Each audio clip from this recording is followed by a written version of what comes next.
بسم الله الرحمن الرحیم. به نام خداوند بخشنده و مهربان. و بعد السلام علیکم دوستان عزیز و گرامی. جامعه شناس و متفکر معاصر دکتر عبدالکریم بکار در یک از رساله های خود به نام کیف نرتقی بانفسنا، خودمان را چگونه رشد دهیم، قصه رمزی جالبی می‌بیارد. و اصل این قصه و یا شبیه به این قصه در حقیقت در کتاب امام ابو حامد غزالی الاربعون فی اصول الدین نیز ذکر گردیده است. قصه چنین است دوستان که گویند در مکان دهقان زندگی میکرد و زمینی داشت برای کشت و زراعت و به تعبیر در بساطش یک اسب داشت که در کشت زمین آن را استفاده می برد و یگانه یک پسری داشت که او را کمک میکرد. اتفاق افتاد که اسب یگانه او که میتوان گفت مصدر رزق و روزیش بود از خانه فرار کرد، گریخت و رفت. و این دهقان یک همسایه داشت در ناخنک، همسایه خوبی که نزد او آمد برای گویا تسلیت و عرض تأسف و برای او میگفت خیلی متاسفم، نمیدونم بعد از این تو چی کار میکنی، این یگانه اسب تو بود که روزیت را توسط استخدام آن به دست می آوردی، حالا نمیدونم که زندگی تو چی میشود. گفته دهقان را بیشتر با محزون میکرد، از حیات ناامید میکرد. دهقان که قدر از حکمت و از رجاحت عقل برخوردار بود میگفت باشد کار خوبی نشده، اما کی میداند عاقبت کارها که به ما معلوم نیست، شاید خیر باشد، شاید خدا خیر خواسته باشد. گفته به تدبیر خدا اظهار رضامندی کرد.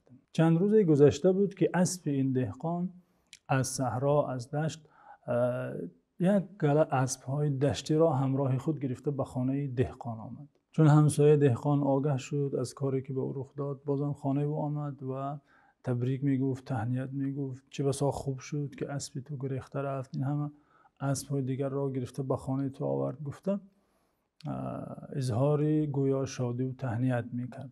اما دهقان خردمند بازم آنگونه که در مصیبت این دنیا خودش را به دست گرفت و راضی به قضا و قدر الهی شد، حالا در نعمت نیز از خود نرفت و گفت شاید خوب باشد آنگونه که تو میپنداری و تهنیت گفته ایستاده‌ای و شاید چیزی دیگری باشد، کی میداند.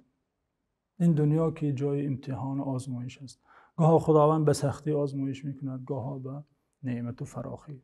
پسر دهقان به مشق دادن این اسب‌های دشتی شروع کرد و آنها را به خود رام میکرد و اتفاق افتاد که یکی از اسب‌ها که خیلی سرکش بود پسر دهقان را از روی خود به زمین افکند که پای پسر شکست. همسایه دهقان باز از این رخداد، از این واقعه محزون که به سر دهقان آمد آگاه شد و البته که زود حاضر شد و باز اظهار تأسف و محزونیت و تسلیت میکرد. میگفت ای کاش این اسب‌های دشتی نمی آمدن و این پسر یگانه تو به این حال گرفتار نمیشد.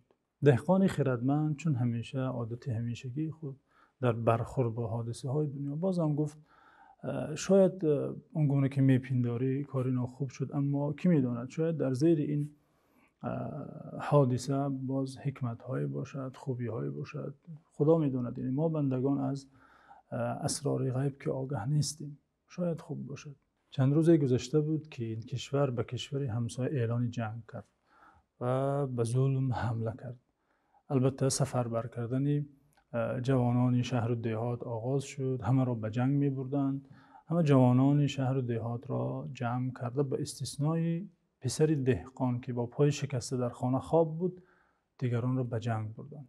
در جنگ آنها هلاک شدند، کشته شدند و پسر دهقان که در خانه پدر با پای شکسته خواب بود، از جنگ و از هلاک شدن سالم ماند.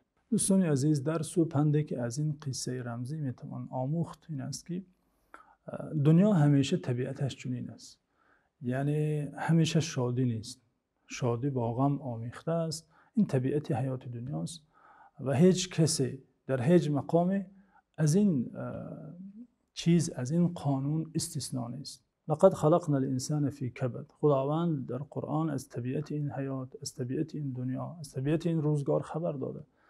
انسان از مشقت به مشقت دیگر انتقال می‌یابد، همیشه آوارگی دارد، سرگردانی دارد، هیچ کس استثنا نیست تا آن وقت که از اهل سعادت باشد و قدمش را در دار کرامت در جنت نهد.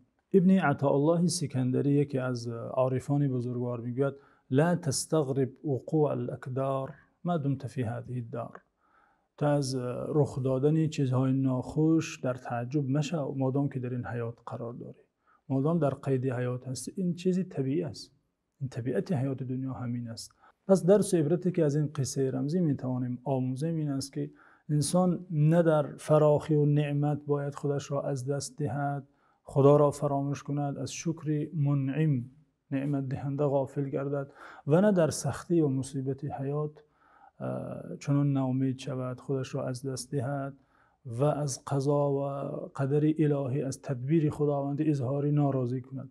نه این کند و نه آن، بلکه همیشه بنده خدا باشد، در فراخی و نعمت اظهاری شکر گوید، خدا را سپاس گوید، در سختی و بلا صابر باشد و انتظار حکمت و اسرار و نعمت‌های الهی که گاه‌ها در زیر مصیبت‌ها نهفتند منتظر باشد.